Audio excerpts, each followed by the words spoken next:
كل حد فينا بيحب بطريقه مختلفه، زي ما برضو كل حد فينا بيحب يحلي بعد الاكل بحاجه مختلفه. هاي انا حبيبه ده The Kitchen Talks. في كتاب اسمه The 5 Love Languages لخص لغات الحب في 5 حاجات. اول لغه هي الورد اوف افرميشن، قولي بحبك على طول بالختم.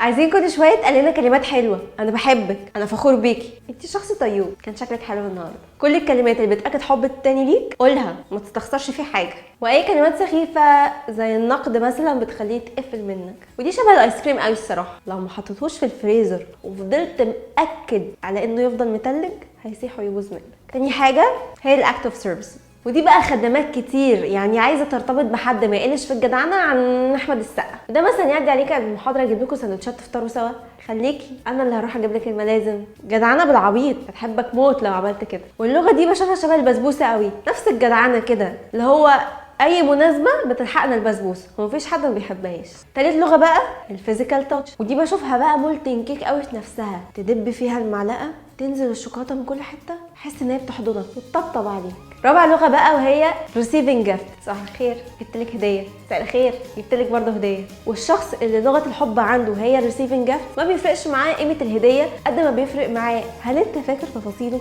عارف هو بيحب ايه وما بيحبش ايه. ودي الصراحه انا ما بشوفهاش غير بوكس كبير كده مليان كاندي وشوكولاتات كتير وورد احمر. خامس واخر لغه من لغات الحب هي الكواليتي تايم، يعني تخصصوا لنفسكم كده وقت عشان تقضوه سوا. الصراحه دي ما بشوفهاش كده غير طبق فروت سلاد واحنا قاعدين كلنا على نفس الكنبه بنتفرج على الفيلم والريموت ضايع. ولو الشخص اللي انت معاه دي لغه الحب بتاعته، اوعى تاني تبقى قاعد معاه كده تعمل مش مهتم بالقعده او مقفل، عشان ساعتها مش هتلاقي غير طبق الفروت سلاد في وشك. قولوا لي ايه اللوف لانجوج بتاعتكم وايه اكتر حاجه بتحبوها.